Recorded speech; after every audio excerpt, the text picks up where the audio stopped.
right. Well, that's obviously in the Mark Knopfler style of Sultans of Swing, that kind of sound.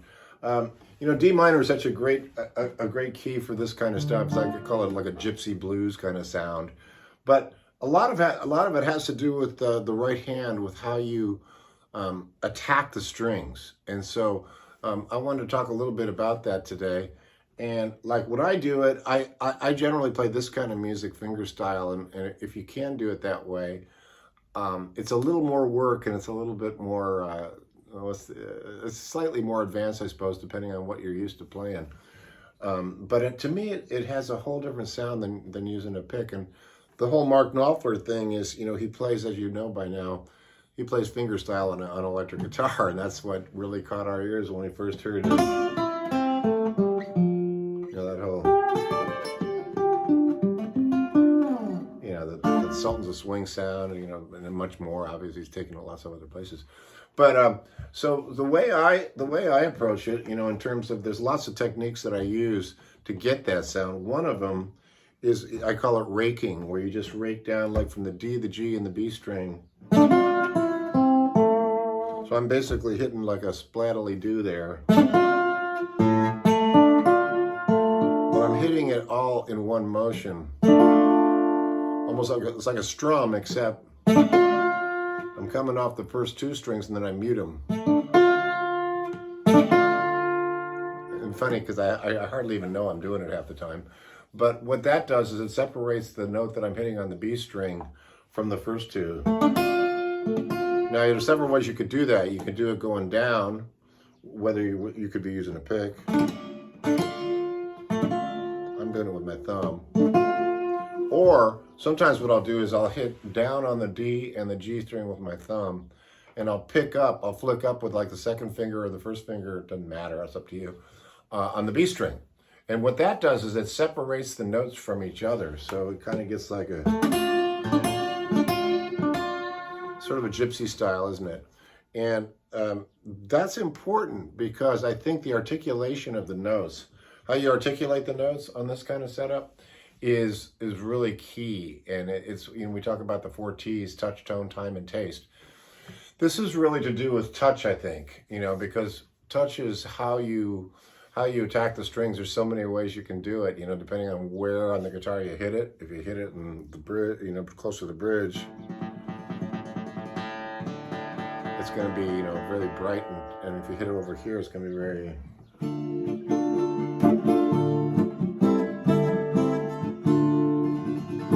much softer dynamic, isn't it? And which I like a lot. I like both, for different reasons. So back to how to attain that great Mark Knopfler sound. One of the things you got to pay attention to, I think, in my estimation, is how you strike the strings. Okay. And if you can get comfortable with like a fingerstyle, then it opens up to a whole new array of techniques you can use. Like claw hammer, we call that, where you grab the strings at once. You get that, to get that Knopfler sound, sometimes you have to grab each individual string with each individual finger to get that. That's how he gets that. And he shakes it once he hits it, he shakes it. So that's a really important part, I think, of that type of playing. What do you call it? Whatever you want to call it, gypsy. I call it gypsy blues in a way. It's not really gypsy jazz. It's not jazz, but it's got a gypsy element to me, because almost like a flamenco sound, right? Where you're utilizing your finger. And I love the variation of tone I can get for using, whether I use a little bit of nail, but I usually keep my nails fairly short, especially these days. On some of my earlier lessons, I used to use acrylics. A lot of guys swear by that. I think James Taylor uses it, and it's great. But I started using it less and less. And somebody looked at one of my lessons because my nails the acrylics were a little long, and I said, "Dude, either cut them or paint them." So that got my attention. But what's happened to me is I've started to favor the sound of skin against the strings more and more as I've gotten deeper into this type of playing. And not everybody can do that. Something Knopfler has, he strikes it with his fingernails, but he has such a touch that, you know, I think Clapton does it the way I do it. In fact, I got some of the idea from Clapton. He likes a little bit of nail, but not a lot. And that's where I've gotten to with it. Derek Trucks is just, you know, no nail, right? He's just all skin. But that's basically, you know, personal choice. So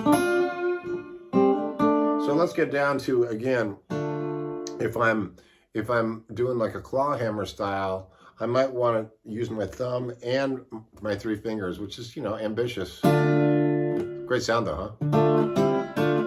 And that allows you to, you get that, which is more of a Brazilian style, but back to D minor.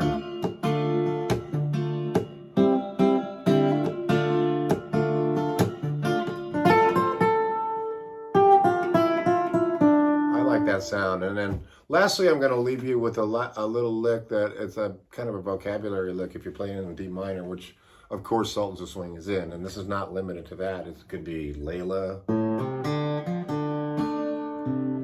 could be many different songs, but we're in the key of D minor, so I wanted to show you a little lick that I like to do. Now in this case, I'm just going to do it with my thumb just to make it easy.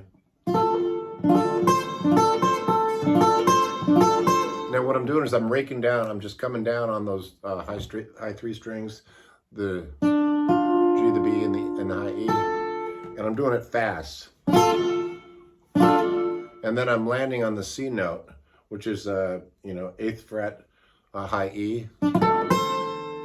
That's the end of the lick.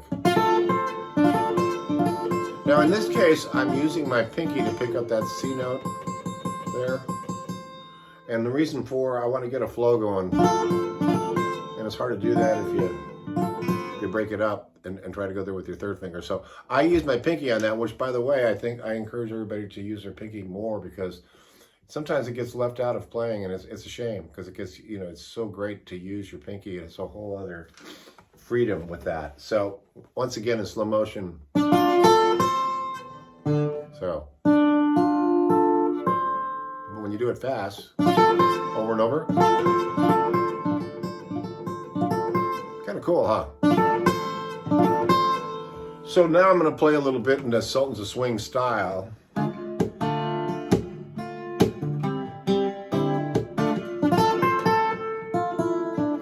Yeah, that works, huh? Yeah. See how I'm doing that? I'm going down. So I'm separating the notes. See, I'm muting, and mute, mute. See how I muted the D and the G? Now I'm letting that B string ring out. Yeah. Now if I didn't do that, it's going to sound different, right? So it's important to know when to mute, what to mute, and how to do it. And I do a lot. I cover this at jimmydillon.com a lot. I give a whole series of lessons on how to do that kind of stuff. But I wanted to give you just a YouTube lesson here that illustrates how to take something in the key of D minor. It certainly doesn't have to be Sultans of Swing. It could be any number of things, and utilize these licks as part of your vocabulary. So I hope you enjoyed that, and we'll see you down the road.